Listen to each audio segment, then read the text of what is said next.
نبی صلی اللہ علیہ وآلہ وسلم نے خواب دیکھا تھا، اور اس خواب کے بعد آپ بہت پریشان ہو گئے تھے۔ خواب آپ نے یہ دیکھا کہ آسمان سے ایک ترازو اتری ہے۔ یہ میں نے اپنے کربلا والے ریسرچ پیپر میں بھی خواب ڈالا ہوا ہے، اور اس ترازو میں سیدنا ابو بکر اور حضرت عمر کو تولا گیا۔ پہلے نبی الاسلام اور حضرت ابو بکر تھے، نبی الاسلام کا پلڑا بھاری تھا، پھر سیدنا ابو بکر اور سیدنا عمر کو تولا گیا، حضرت ابو بکر کا پلڑا بھاری تھا۔ اس کے بعد پھر سیدنا عمر اور عثمان کو تولا گیا تو حضرت عمر کا پلڑا بھاری تھا، پھر وہ ترازو اوپر اٹھا لی گئی۔ تو اس حدیث میں یعنی موجود ہے کہ نبی الاسلام اس خواب سے پریشان ہوئے، اور ساتھ حدیث کے اندر یہ درج ہے کہ نبی الاسلام کو یہ اشارہ دیا گیا تھا کہ آپ کے بعد خلافت بتدریج ملوکیت میں بدل جائے گی، یعنی حضرت عثمان غنی رضی اللہ تعالیٰ عنہ کے مبارک دور سے پہلے معاملات بڑے صحیح چلیں گے۔ حضرت عمر فاروق رضی اللہ تعالیٰ عنہ کی مینجمنٹ آپ کو پتہ ہے کتنی اسٹرانگ تھی، اس لیے ان کا پلڑا بھاری رہا اور پھر وہ میزان اٹھا لیا گیا۔ اس حدیث کو سپورٹیو حدیث بخاری مسلم کے اندر بھی موجود ہے، جو نبی الاسلام کے مبارک زمانے میں ایک شخص نے خواب دیکھا تھا۔ اب یہ خواب کوئی بزرگوں والے بیان نہیں ہو رہے، ہم تو خوابوں کے خلاف ہیں کہ خوابوں سے تو نہیں کوئی دین ثابت ہوتا، لیکن پیغمبر کا خواب وحی الہی ہوتا ہے، وہ اسی طریقے سے ہے جیسے اللہ اسے بتا رہا ہے، اس میں شیطان کی کوئی دخل نہیں ہے۔ بخاری مسلم میں حدیث ہے نا کہ خواب نبوت کا 46واں حصہ ہے، تو انبیاء کے جو خواب ہیں وہ ڈیفینیٹ ہوتے ہیں، وحی الہی۔ سورہ الصافات میں آیا کہ حضرت ابراہیم علیہ السلام نے خواب میں دیکھا تھا کہ میں اپنے بیٹے کی قربانی کر رہا ہوں، تو اسی پہ انہوں نے پھر حضرت اسماعیل کو آمادہ کیا۔ یعنی خواب کے اوپر ایک بندے کو قتل کرنا، اس کے اوپر آمادہ ہو جانا، یہ صرف اسی صورت میں ہے کہ جب وہ وحی الہی ہو، ورنہ تو کوئی انسان دوسرے انسان کو ناحق قتل نہیں کر سکتا بغیر کسی وجہ کے۔ دو ہی استثناء آئی ہیں، فساد فی الارض یا قتل کے بدلے قتل۔ اس لیے آپ دیکھیں جو حضرت موسیٰ اور خضر کا واقعہ آیا ہے سورۃ الکہف کے اندر، اس میں بھی جب وہ بچے کو قتل کر دیتے ہیں، حضرت موسیٰ علیہ السلام اس پر اعتراض کرتے ہیں کہ تم نے نفس کے بغیر ایک دوسرے نفس کو قتل کر دیا۔ تو وہ تو خیر مسئلہ تقدیر کا ایشو تھا، وہ اللہ تعالیٰ نے فرشتوں کے ذریعے موت لینی ہوتی ہے، چاہے حضرت اسرائیل علیہ السلام آئے یا ان کے بہاف کے اوپر حضرت خضر وہ ڈیوٹی پوری کرے۔ اس سے کسی انسان کا دوسرے انسان کو قتل کرنا ثابت نہیں ہوتا۔ تو انبیاء کرام کے جو خواب ہیں وہ وحی الہی ہوتے ہیں۔ انبیاء کے بعد بخاری مسلم میں آیا کہ میری وفات کے بعد اب نبوت کی خبروں میں صرف مبشرات باقی ہیں۔ پوچھا گیا مبشرات کیا ہیں، تو آپ علیہ السلام نے فرمایا کہ خواب۔ پھر بخاری مسلم میں ہی آیا کہ خواب کی 3 اقسام ہیں، یا تو اللہ کی طرف سے ہوگا یا وہ شیطان کی طرف سے، اور ساتھ ایک تابعی کا قول ابن سیرین کا نقل کیا ہے امام بخاری امام مسلم نے، انہوں نے اسی کی چھوٹی کیٹیگری بتائی کہ یا وہ نفس کی طرف سے ہوگا پھر خواب، یعنی جو انسان سوچتا ہے بعض اوقات وہی چیز خواب کی شکل میں اسے نظر آ جاتی ہے۔ اور ایٹیچیوڈ یہ ہے کہ جب اچھا خواب دیکھیں اللہ کا شکر ادا کریں، اور اگر کوئی برا خواب دیکھتے ہیں تو آپ بائیں طرف 3 دفعہ تھوک دیں، اور اس کا ذکر بھی کسی کے ساتھ نہ کریں، برا خواب اگر کسی کو آتا ہے تو۔ اب یہاں پر اللہ کے محبوب صلی اللہ علیہ وآلہ وسلم کا خواب میں نے بیان کیا، ابو داؤد سے، ترمذی سے، مسند احمد میں بھی یہ خواب موجود ہے۔ ایک اور خواب جو رسول اللہ کے مبارک زمانے میں آیا، وہ حدیث بخاری اور مسلم دونوں میں ہے، وہ میں نے کربلا والے ریسرچ پیپر میں ڈالی ہوئی ہے۔ اس حدیث میں یہ آتا ہے کہ ایک شخص نے خواب دیکھا کہ آسمان سے گھی اور شہد ٹپک رہا ہے، اور ایک سائبان بادل نے سایہ کیے ہوئے ہیں، اور ایک رسی بھی لٹک رہی ہے۔ تھوڑی دیر بعد نبی صلی اللہ علیہ وآلہ وسلم وہ مبارک رسی پکڑتے ہیں اور اوپر چڑھ جاتے ہیں آسمان پہ، اور وہ جو شہد اور گھی ٹپک رہے ہیں نا، لوگ اپنے اپنے برتن کے مطابق اس میں سے بھر کے اپنے گھروں کو بھی لے کے جا رہے ہیں۔ یہ خواب بخاری میں بھی ہے اور مسلم کے اندر بھی۔ پھر ایک اور شخص اس رسی کو پکڑتا ہے اور وہ بھی آسمان پہ چڑھ جاتا ہے، اور پھر ایک تیسرا شخص اس رسی کو پکڑتا ہے اور آسمان پہ چڑھ جاتا ہے۔ یعنی نبی صلی اللہ علیہ وآلہ وسلم کے بعد 2 اور اشخاص ہیں جو اس رسی کو پکڑ کے آسمان پہ چڑھ جاتے ہیں. جب چوتھا شخص پکڑتا ہے، یعنی نبی الاسلام اور 2 اور لوگ اور پھر ایک چوتھا شخص، تو وہ رسی ٹوٹ جاتی ہے.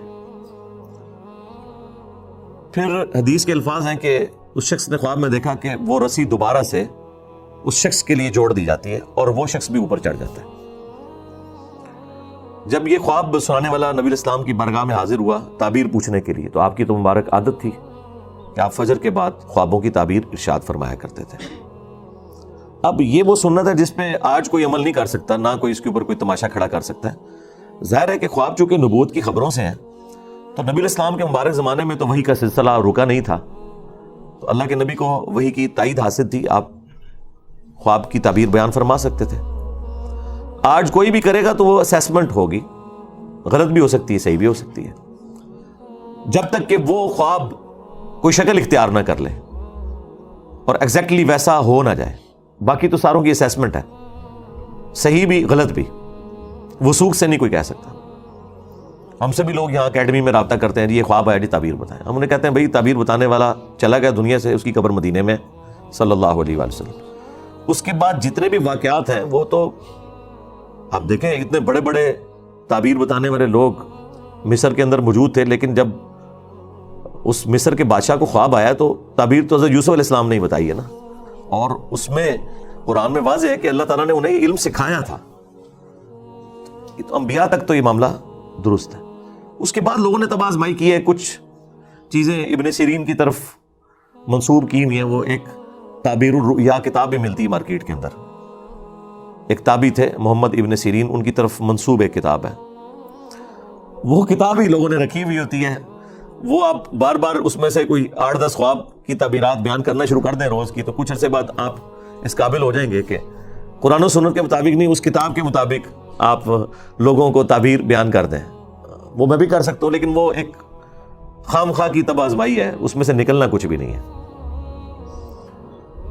تو جب اس شخص نے نبی الاسلام کی خدمت میں یہ خواب عرض کیا، اس سے پہلے کہ نبی الاسلام اس کی کوئی تعبیر ارشاد فرماتے، سیدنا ابوبکر نے کہا یا رسول اللہ آپ اگر اجازت دیں تو میں اس کی تعبیر بیان کرتا ہوں. تو نبی الاسلام نے کہا ٹھیک ہے کرو. تو انہوں نے کہا کہ یہ جو ایک سائبان ہے اور گھی اور شہد ٹپک رہا ہے، یہ بیسیکلی اللہ تعالیٰ کی طرف سے مخلوق کے لیے اسلام کا ایک سایہ ہے، اور یہ وحی کی تعلیمات ہیں، قرآن حکیم کی تعلیمات ہیں جو آسمان سے نازل ہو رہی ہیں، اور لوگ اپنے اپنے ظرف کے مطابق اس میں سے حاصل کر رہے ہیں. وہ شہد اور گھی کی جو مثال ہے، اور یہ سلسلہ جاری رہے گا یہاں تک کہ آپ صلی اللہ علیہ وآلہ وسلم اللہ تعالیٰ کے پاس چلے جائیں گے. یعنی وہ رسی سے جو نبی الاسلام کو اوپر چڑھتے ہوئے دیکھا، تو یعنی آپ علیہ السلام کو موت آ جائے گی، آپ اللہ کے پاس چلے جائیں گے، اور آپ کے بعد ایک اور شخص اس سسٹم کو سنبھالے گا.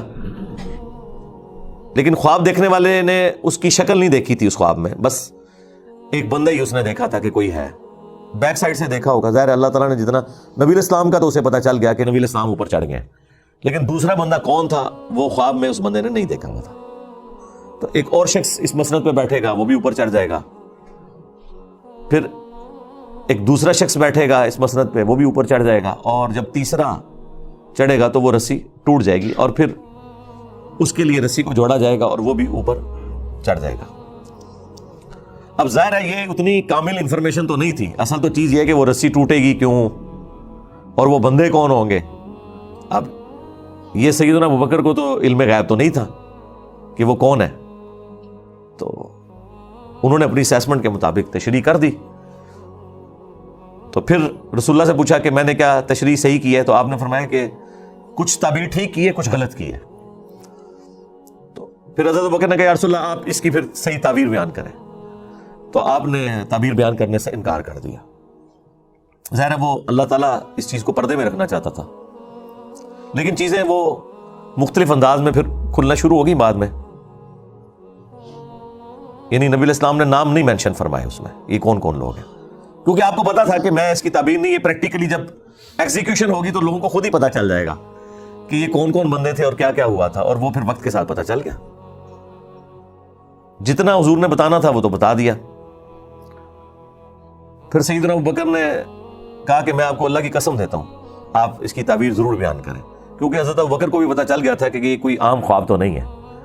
نبی الاسلام کے بعد مختلف لوگوں کا اس مسند پہ بیٹھنا، اور 3 بندے ہوں گے، 2 تو صحیح اسی طریقے پہ چل جائیں گے لیکن تیسرے کی دفعہ رسی ٹوٹ جائے گی. تو یہ کوئی وہ تیسرا جو بندہ ہے نا، وہ اس بندے کے بارے میں پتہ ہونا زیادہ ضروری تھا، جس کو پکڑتے ہی وہ رسی ٹوٹ جائے گی. وہ رسی کیوں ٹوٹے گی؟ یہ بڑا ایک حیران کن معاملہ تھا. پہلے 2 کا نہ بھی پتہ چلتا، تیسرے بندے کا تو پتہ چلنا چاہیے تھا کہ وہ کون ہے، کہ جس کے وہ رسی پکڑتے وہ رسی ٹوٹ گئی ہے، جو کہ پہلے 3 بندوں کی دفعہ نہیں ٹوٹی، نبی الاسلام اور 2 اور لوگ. اوورال یہ چوتھا تھا، لیکن رسول اللہ کے بعد جو 3 ہیں ان میں سے یہ تیسرا تھا. تو ظاہر ہے وہ بعد میں پتہ چل کے حضرت عثمان غنی تھے رضی اللہ تعالیٰ عنہ، چونکہ وہ آپ نے پرچی لکھی ہے تو وقت نے تو پھر بتا دیا. ابو داؤد میں، ترمذی میں حدیث ہے، میرے بعد خلافت علی منہاج نبوہ 30 سال تک رہے گی. اور پھر وہ راوی حدیث کہتے ہیں کہ گنو، ابو بکر کے 2 سال، عمر کے 10 سال، عثمان کے 12 سال اور علی کے 6 سال. تو وہ تابعی پوچھتا ہے کہ یہ بنو امیہ کے لوگ تو حضرت علی کو خلیفہ ہی نہیں مانتے، بنو زرقاء، نیلی آنکھوں والے. تو حضرت سفینہ کو غصہ آیا، انہوں نے فرمایا کہ یہ ان کی پیٹھ سے جھوٹ نکلا ہے. سچ تو یہ ہے کہ ان کی جو حکومت ہے یہ شریر ترین بادشاہت ہے. اب بعض لوگ کہتے ہیں کہ حضرت سفینہ نے چونکہ یزید کا زمانہ پایا تھا تو وہ یزید کی طرف اشارہ کر رہے تھے، حالانکہ یہ بالکل غلط ہے، کیونکہ اسی حدیث کا ایک طریق مسند ابی داؤد طیالسی کے اندر بھی ہے اور مصنف ابن ابی شیبہ میں. اس میں آگے الفاظ ہے کہ وہ راوی حدیث پوچھتا ہے حضرت سفینہ سے، نبی الاسلام کے آزاد کردہ غلام سے، کہ اگر خلافت 30 سال تک ہے تو حضرت معاویہ کا سٹیٹس کیا ہے، ڈائریکٹ نام لے کے. تو اس کا مطلب ہے کہ وہ بات وہیں سے سٹارٹ ہو رہی تھی. تو حضرت سفینہ نے فرمایا کہ معاویہ مسلمانوں کے پہلے بادشاہ ہیں، یعنی وہ خلیفہ راشد نہیں ہے، نہ خلیفہ ہے نہ خلیفہ راشد ہیں، وہ بادشاہ ہیں. ویسے آپ حکمران کے معنوں میں خلیفہ چاہے شہباز شریف کو کہہ لیں، نواز شریف کو کہہ لیں، زرداری کو کہہ لیں، عمران خان کو کہہ لیں، لیکن وہ جو ایک ٹرم ہے نا خلیفہ کی، وہ اس پہ پورے نہیں اترتے. وہ مسلمانوں کے پہلے بادشاہ ہیں. اور مصنف ابن ابی شیبہ میں الفاظ ہیں کہ یہ لوگ سخت گیر بادشاہ ہیں اور ان کا پہلا بادشاہ معاویہ ابن ابی سفیان ہے. اب اس میں انہوں نے پہلے کا نام بھی لے دیا، یعنی وہ یزید سے بات شروع نہیں کی، انہوں نے یزید کے والد سے بات شروع کی. تو یہ بالکل کلیئر تھا. اور مسند احمد کی حدیث کے اندر تو الفاظ ہیں کہ نبی الاسلام کے دنیا سے اٹھائے جانے کے بعد خلافت علی منہاج نبوہ ہوگی، اور پھر اللہ تعالیٰ جب تک چاہے گا اس کو بھی رکھے گا، پھر اسے بھی اٹھا لے گا، اور پھر اس کے بعد کاٹ کھانے والی ملوکیت، یعنی اپنے دشمنوں کو کاٹنے والی، وہ آ جائے گی. پھر وہ بھی اللہ تعالیٰ جب تک چاہے گا وہ رہے گی. اس کے بعد جابر حکمرانوں کا دور، اور پھر آخر میں دوبارہ خلافت علی منہاج نبوہ آئے گی. اس میں بھی واضح طور پر یہ تبدیلی کی طرف اشارہ تھا.